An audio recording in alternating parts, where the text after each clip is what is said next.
Hammersmith Hospital. In the past, when did you last use A&E services there?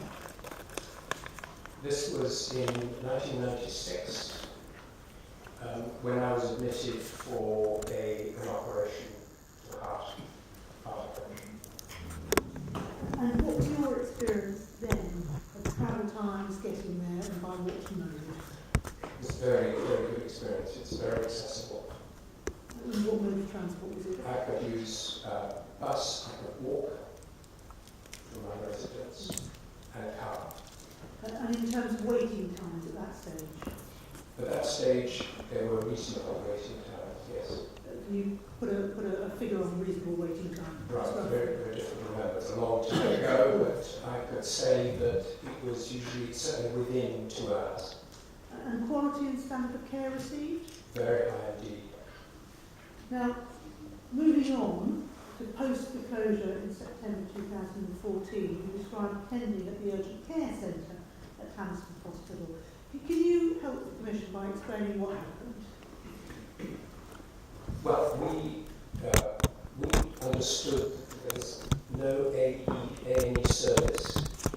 We attended the Urgent Care Centre because I was undergoing considerable pain, and I was seen there by my GP, who, like my own GP, failed to diagnose what the problem was.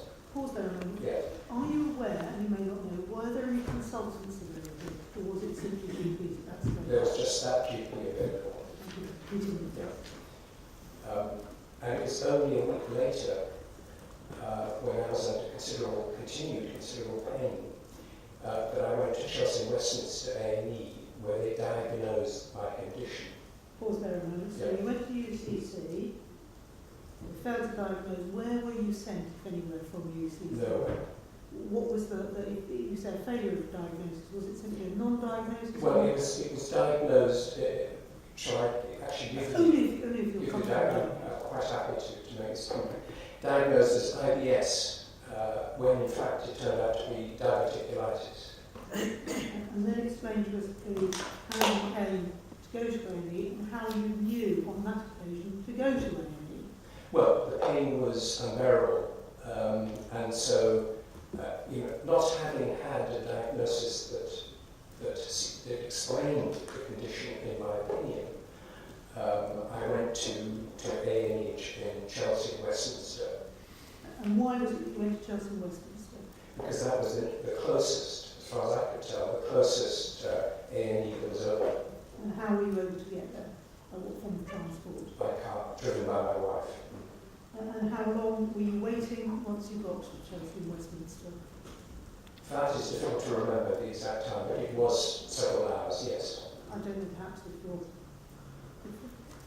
Yes, I think it was, yes, it was definitely several hours, but once... Turn the other microphone on. Oh, I turned this on. Sorry. Yes, it was several hours we had to wait. And what were you told, if anything, about the impact of the delay from having been seen at the UCC to having been seen at A&E? Well, I think it's clear that if you turn yours up, yes. Right. I think it was clear that this diagnosis should have taken place a long time before, and that a referral to a consultant should have taken place at least a year earlier. If you were in a similar situation now and were unsure about the gravity of your condition, where would you go? I would go to Chelsea and Westminster. Would you consider using an urgent care centre? It would depend very much on my own judgment.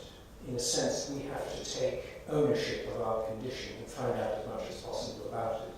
And this is what I attempted to do.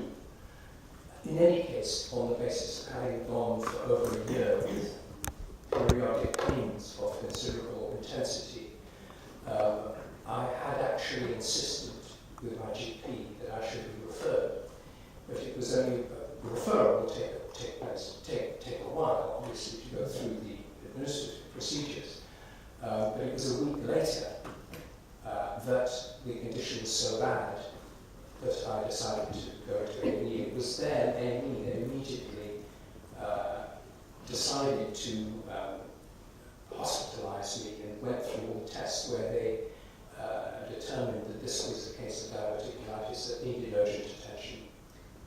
I don't know if this, were you able to, or did you provide any feedback or have further discussions with the urgent care centre about those? Not the urgent care centre, certainly not the GP, yes. And what was the GP's response, if any? Well, the GP was very glad that this matter had been cleared up. I certainly didn't go with any grievance to him. It's not his job to diagnose something as complicated as diverticulitis. So in a nutshell, what do you want to say to the Commission about the closure of the Hammersmith Hospital Accident and Emergency Unit? Well, I hope my case might reinforce the argument for retaining and restoring local A&E units. Because I welcome the extension of urgent care units and the extension of GP hours, but I don't think these are sufficient to diagnose cases like my own, as I tried to make clear. And I think there are two problems with the present situation. One is the question of capacity, that has already been discussed here, and the other is the question of access. I find it very hard to believe that the 5 remaining A&E units will be able to deal with the number of patients, even though these are filtered out by urgent care centres and GPs. The numbers are going to increase in an extraordinary rate. Access is another problem as well. I have been from Broken Bone, I have been to St Mary's, Paddington, and getting there has been extremely difficult. This was with a broken limb. Extremely difficult. I can imagine now with the closure of local A&E units that access will be extremely difficult. The volume of traffic will grow exponentially, and the problem of parking, well, it's not possible to park there. Very, very difficult. So do you, as it stood before the closure of the local A&E units. do you regard St Mary's as a hospital, therefore, that cannot provide you with emergency services? Well, I can't be so categorical as that. I'm just saying that it will be extraordinarily difficult for St Mary's, Paddington to cope with the volume that will be the result, the volume of traffic that will result from the closure of the local A&E units. Now you also detail in your emails an incident involving your neighbour. Now obviously, of course, you're repeating what's been said to you, but I wonder if you can give us some details of that, if you think they are pertinent for the Commission. Would you like to take it? Yes, okay. Right, I'm not obliged to give the neighbour's name, am I? About 3 weeks ago, a neighbour had what he thought was a suspected blood clot near his groin, and he went to St Mary's and he waited for between 4 and 6 hours, is that right? And the conditions there were so bad, he was really worried for his health because he was parked right next to a woman lying on a trolley, coughing and vomiting and screaming, and without any protection for coughing, and he felt he might pick up something, and he was so upset he actually went home and didn't see any medical advisor for another 2 days. And are you aware where he went afterwards? Did he go back to St Mary's, do you know? I don't know. Is there anything else you can help us with, or is that's the scope of what you know about that incident? That's all I know. I mean, he's okay, he's been attended to now, and I think it's all under control. But that kind of delay, you know, when people go somewhere and then actually walk out because they feel that their health is in more danger by staying than going, is ridiculous. And between 4 and 6 hours, actually I think it was 6 hours, he said. And finally, what I'd like to ask you about is this. From your perspective, what do you say should happen in terms of the acute care, the A&E in the area. I do feel that it's very important for us where we live, which is in North Kensington, just north of Latimer Road Station, to be able to have an A&E department in Hammersmith Hospital.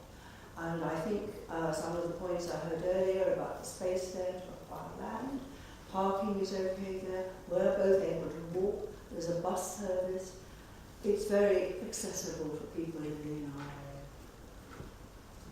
Wait there, please, there may be some questions from the Commission.